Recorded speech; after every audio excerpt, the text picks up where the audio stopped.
Yo guys, what's up? It's Gaz and welcome to the Warframe video. So today, let's go over a Nova loadout guide. So I'm going to show you one of my favorite loadouts for Nova, with some of the stuff that's been relatively recently buffed, and just some old favorites for as far as weapons are concerned, where they're really powerful and probably not on the nerf radar right now, because one of them's gotten nerfed hard enough already. Alright, so I'm going to show you guys what we're doing with Nova here. We're going to go over the weapons and the frame. So this is my current favorite Nova build.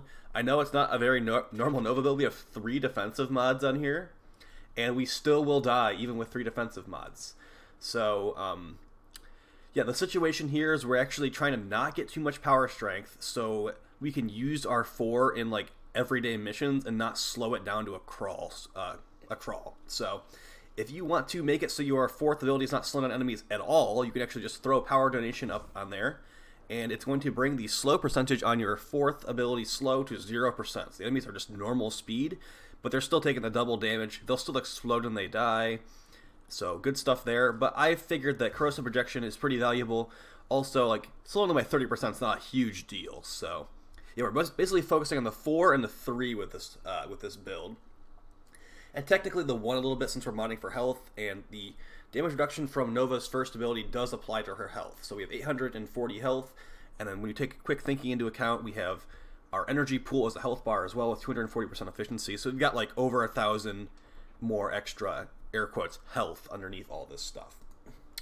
Alternatively, we could take off Handspring, and we could actually put on Pain Threshold, because when you're at low health with quick thinking, it will start like staggering you instead of just like letting you chill when you're getting your health drained. So you can put Pain Threshold up here to make it, while you're getting hit in your quick thinking, that you're like actually like getting out those staggers quicker. We'll throw it in here for now. Additionally, guys, we have Arcane Energize to refill our energy pool, which will give us more health with our quick thinking mod. We've also got Arcane Guardian, because look at this. 65 armor on Nova Prime, that's basically nothing. If we don't die in one hit, we'll get 600 extra armor, which is 10 times more armor than we currently have, so good stuff there. I'm sure you could improve this build slightly. I like to have good range portals. We've got a 72 meter range portal here. Also like the explosion radius on my 4 to be pretty high. We have gone higher than this before, but 14.5 with 800 damage explosion, that's doubled by the M Prime, is pretty good. It will nuke low level enemies, which is what I'm actually looking for with this build. Okay, that's the quick overview of the Nova build. Just basically duration, range, and that's a little bit of efficiency, just so I'm not running out of energy all the time. Let's go with the Phantasma. This is a gun a lot of people don't really think about, I feel like, because it doesn't really have any crit stats, which I think is what people get pushed away from. But honestly, it's really, really powerful, and we'll show that off here. Keep in mind, I'm showing this stuff with Rivens. It's stuff you could possibly work towards in the future, hopefully. But yeah, we're showing it with Rivens, guys. This weapon can actually hit 100% status without a Riven easily. But if you want to hit 100% status with 2 dual stats, you need a multi-shot, or not multi-shot, a status chance Riven. So yeah, we have heat, radiation, corrosive, and impact at base, so pretty good for condition overload. It's also got a secondary shot that is an explosion that does pretty good damage, and you can charge it up the more shots in your magazines. That's why I have magazine size on my Riven mod for this thing. And I was testing out Fatal Acceleration if it actually works. I can't actually tell if it really works or not. But yeah, basically this thing is a status weapon for like taking care of hordes. It's like a beam shotgun, so you can actually shoot through like 10 enemies at once, no problem. And then if I want to, I can charge up the secondary shot to release a gigantic explosion that shoots out seeking projectiles. The only problem with this weapon, actually there's a couple problems with it. One of the big problems is that it does not critical hit. It has a 3% crit chance, and you will definitely notice how low that is. Let's just quickly spawn some chumps in so you can see the punch through in effect. So there's one guy here. Obviously can shoot him. Can shoot everyone in the line, no problem at all. So yeah, really, really good stuff here, and I do recommend this weapon very highly. It's Revenant's signature shotgun, and it requires Mastery Rank 19. Or not 19, MR9. What if we had a Mastery Rank 19 weapon? That would be pretty crazy. Alright, moving on past that. So this is basically our weapon for taking care of armor, taking care of hordes of enemies, like a big line of them. They're all going to die with that beam shot. So quickly showing the build one more time. We got Blaze on there for a bunch of extra damage. Gets our heat going on, because remember, heat also removes armor nowadays. You're going to remove armor so fast with a build like this, it's going to be disgusting. We've got Hell's Chamber for multi-shot. We got our 2 dual stats here. Since we have Sash Chance on the Riven, we can jam it up really fast with 2 dual stats. And since we were able to fit more, we were able to take some Sash Chance mods off here, we can actually fit on Prime Charge Shell for even more corrosive damage. Vigilante Armaments, this is just for more multi-shot. See, we have a multi-shot in the Riven, so adding Hell's Chamber and Phantasma set the armor decks to get together, 240. You throw 60% more multi-shot in there, it's 300% multi-shot. We're guaranteed that 300% multi-shot if we put this on here. I've tried to build out with other stuff in this slot, like this is a different choice. It still works, but I do like that consistent multi-shot because the multi-shot also affects how many explosions you shoot out with the secondary fire. So I do value multi-shot very highly on this weapon, even though beam weapons are not usually very good with multi-shot. This one's a special case. Then we're moving on to the Kit Gun Tomb Finger. So the parts for this one are Tomb Finger, Splat, and Haymaker. Basically, I've had this for over a year. This was the first kit gun, not the first kit gun I ever built. It was one of the first kit guns I ever built. And yeah, they've hit the Rivens pretty heavily, but it's still a really powerful weapon, even with those huge nerfs. So we're using the PAX Charge Arcane to give us pretty much infinite ammo and never need to actually reload. We're running Corrosive, Radiation, Puncture, and Impact. You can really run lots of different things on this weapon. Gas is okay, I guess. Viral's fine. I'm just going with Corrosive and Radiation because those are usually the annoying targets are the armored ones, and Corrosive and Radiation are what you want to mod for against those guys. So pretty standard, like full crit build here. We're not going into stats at all. If we had like a dual stat mod here, we'd be going into stats, but no, we're not. We're going full 90% elemental here, full 90% elemental here, and then we've got multi-shot, crit chance, crit damage, more multi-shot, and the Riven even has multi-shot and crit. So we're going in on that crit, guys. If I had an Exilus mod on, or an Exilus adapter on here, I would most likely put Lethal Momentum, or possibly Steady Hands, or maybe even, what else we got in here? Maybe even make it silenced with Suppress. That could be interesting. But yeah, the ammo mutations are not going to be valuable to us because we're running PAX Charge. If you don't want to run PAX Charge, you want to run maybe PAX Bolt or PAX Seeker, then you could be considering putting on something like Prime Ammo Mutation, Trick Mag, etc., etc. Eject Magazine is worthless for us here because we have an auto-reloading Arcane, and it's not like it's a fast or a slow reload time anyway, so yeah, this is more for priority targets. If I see an enemy across the map, because like the Phantasma has a 20-meter range on the beam, I'll go to the Maggie and just blast him from across the map. It's pretty good, hits really hard, 148% crit chance with our Riven, and 4.6 multipliers. So it's hitting really hard, usually 10k plus every shot. And then moving on to a new weapon, not new weapon, but a weapon I've got more into recently. We're going over the Sylvan Aegis Prime right here. Now this thing, guys, is probably one of the top tier melees currently. And I actually didn't like it until I started using this stance, the 11th Storm. This is the one that you are probably going to be more likely to get before the other stance, Final Harbinger. And the main reason I like 11th Storm so much is the forward combo on this thing. Devouring Beast, I believe it's called. That is really fun to use, and I'll show you why really quickly. So, this is how the combo looks. You seriously charge forward and just like crash through the enemies. It's very satisfying to use it. And it does pretty good. This weapon does pretty good damage too. It's purely elemental, so a gas build's gonna be really, really good. And you can even go like corrosive. Gas is not the only way you can mod it. It's probably the way I would recommend to mod it. But you can go corrosive and heat. You can go radiation. You can go blast. Blast, I bet it'd be pretty funny. But with a gas build, this thing is really, really disgusting. And I mean, we didn't even need condition overload there. You could have put on like prime pressure point, would have been fine too. But yeah, this thing, it scales really well, and it's also just really good out the box. I'm actually going to put another form on this thing pretty soon to fit primed Fever Strike on here for even more toxin damage. And this build that I'm running, this is the kind of builds that I've been showing on the channel for a while now. It's no Blood Rush, no Weeping Wounds. It's basically not focused on combo in the slightest. We want to have all upfront damage. So 126% critical chance with our Riven and with Sacrificial Steel. Just crit damage. We could possibly fit even more crit damage on here if I found a spot to throw it on. But yeah, basically primed reach, berserker, crit damage, and your elementals of choice. That's usually how it goes for the stuff I'm recommending. But do keep in mind, I'm always recommending a critical chance Riven on these. So yeah, this thing is really, really good. And since we can proc condition overload so easily with the Phantasma, with 4 elementals right there, yeah, it's going to destroy enemies like they're absolutely nothing. Not to mention we're running Nova, so they're taking double damage. So let's spawn in some gunners. We're going to do a quick ESO run for like 2 waves to finish off the video too. I want to show you guys this loadout. I'm going to put invincibility on because normally I'm not really in a situation where I'm face tanking level 170s on my Nova, to be honest. So get a bunch of level 170s in here, get some procs on them, and then dive through. They should be dead like they're absolutely nothing. Yep, there you go.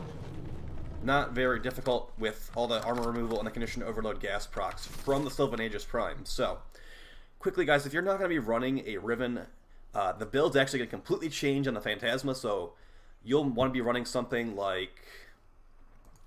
You'd most likely just want to be running like 3 dual stat mods, and then just more damage, I guess. Like, if you would definitely be changing this a lot. You would probably not be running Prime Charge Shell, unfortunately. If you were not running a Riven on the Tombfinger, on the other hand, you have lots of choices. Like, you could seriously put a lot of stuff on here. You could run some more Fire Ray. You could run Augur Pack would probably be a really good call for that spot. Hydraulic Crosshairs to get more orange crits. Where's the other one? Sharpened Bullets, I believe it's called. That's a pretty good one too. So the Rivens for the Tombfinger have been nerfed really heavily, so don't worry about not having a Riven for that one. And then for the Sylvan Aegis Prime, my build would definitely change a lot if I didn't have a Riven for this thing, because we up our status chance and critical chance a lot. But you could definitely put on lots of different things here, guys. You could put on some attack speed there. You could put on... you could even go like a heavy attack build. I was running a heavy attack build here. This thing is very versatile, and like the corrosive heat is really good too. So I do like the gas just because it's very satisfying to crash through and have a gas cloud there lingering after you kill a bunch of guys. So take that for what you will. We're going to jump into ESO. Enough talking. Let's form with this Sylvan Aegis Prime. And it should keep all the builds. The glories of being MR28. Don't even take anything off your build. By the way, here's the cat. I put Flame Gland on the cat because in this slot, if I wasn't running Flame Gland, I'd be running like a synth mod to reload my weapons. But for this loadout, we don't really care about reload. So if my cat somehow procs fire on an enemy, it's going to remove half the enemy's armor after the ticks go off. So I thought, why not? Like, the other SAS effects are not very good at base. You could technically put in Venom Teeth to bypass shields, but we're not really doing that, to be honest. So yeah, let's jump into ESO, and we'll show it off. We are going to go in public, so we might just spawn in and there'll be a Saren killing everybody. What are you going to do about it, guys? Hopefully you're having a good Thursday. It's been a pretty good Thursday for me. I found a new pizza place by me that's pretty delicious, and they're really nice people, so definitely go there again.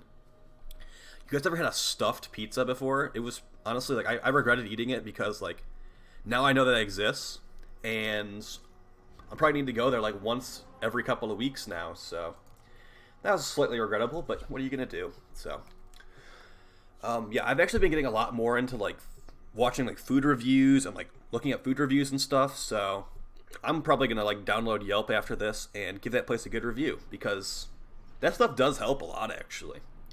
As far as Warframe, I've actually gotten into the, a situation where I've actually played the game without sound. I actually turned the sound back on for this video, so playing the game completely without sound, and it's been, I mean, I actually have a hard time doing Cuba Siphons without sound on, but everything else is relatively fine.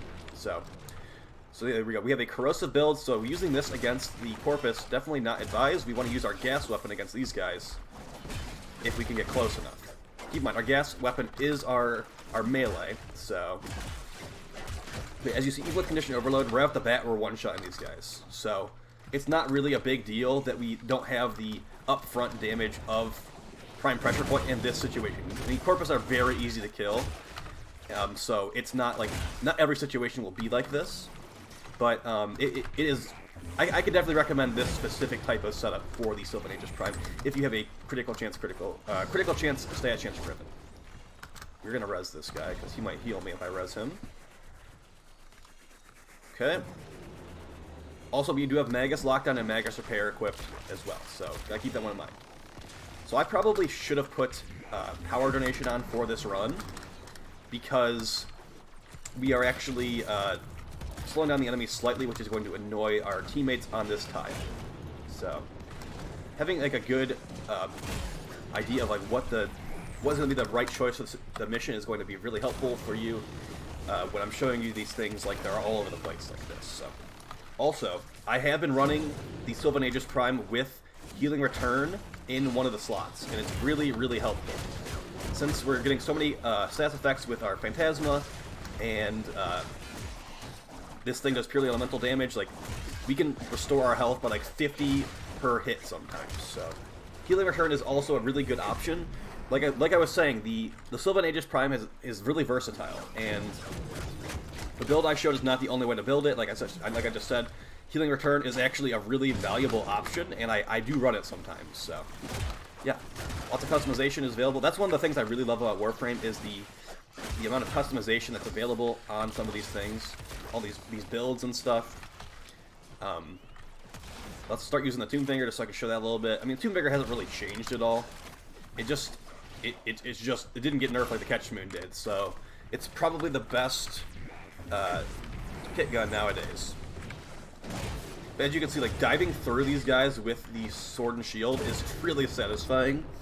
And if you group them all up with like a Nidus 2 or a Ferox or whatever, it's gonna like they're gonna all get stuck in the gas cloud and you're just gonna like annihilate them. It's really awesome. So yeah, I can recommend all three of these weapons, and then Nova is getting Nova Deluxe pretty soon, so yeah, that's about to look awesome. So I'm looking forward to that one a lot. So you are gonna definitely want a Nova build. I don't know if this would be the only Nova build I'd recommend. This is more of like my lazy in missions Nova build, where we've got 3 defensive mods so we don't really ever die. I mean, I'll sometimes die in a Kuva Flood if I'm like face tanking like 2 Guardians, to be honest, but for the most part, yeah, we're pretty much safe with this setup. Because like, keep in mind, once our health goes to 2 health, we have a energy bar underneath that's going to actually give us some additional cushion to not die. So, really, really good. Toxin procs can make that a little bit scary. Also, like jumping in and out of Operator to repair ourselves with Magus Repair. You can do that, but when you are at 2 health, it sometimes will knock you back into your frame when you don't want to be knocked back into your frame. So,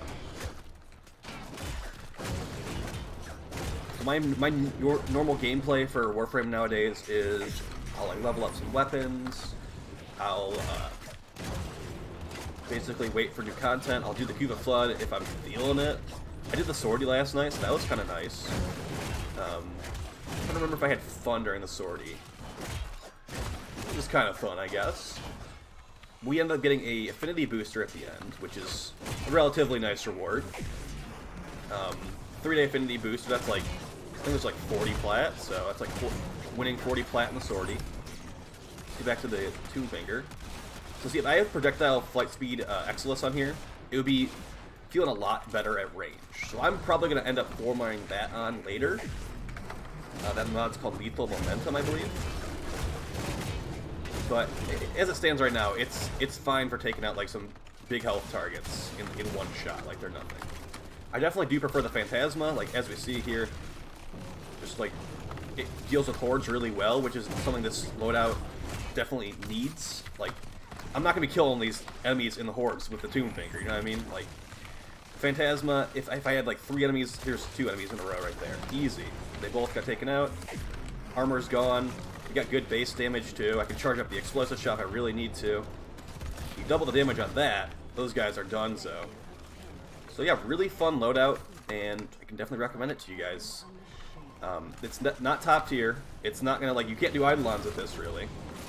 I mean, you technically could, I guess, but you definitely don't want to. And yeah, it can handle all the situations the game is going to present to you that are not Eidolon or Prophet Taker based. You can run Nova for the Prophet Taker. She's actually pretty nice, but definitely not like anything meta-defining. Like, you can use the portals to get to the pylons. That's really the value of Nova in the Prophet Taker. And she can slow down the ads if you care about the ads, which people don't care about the ads. So, hopefully you guys found this helpful. It was just kind of like an impromptu show you guys some of my favorite loadouts kind of thing. We will be doing more of these in the future. There'll be a Wisp one for sure. Garuda. Maybe even Necros, like frames like that. Just show the stuff I like to run. And yeah, definitely keep in mind, Nova Deluxe is coming out next week.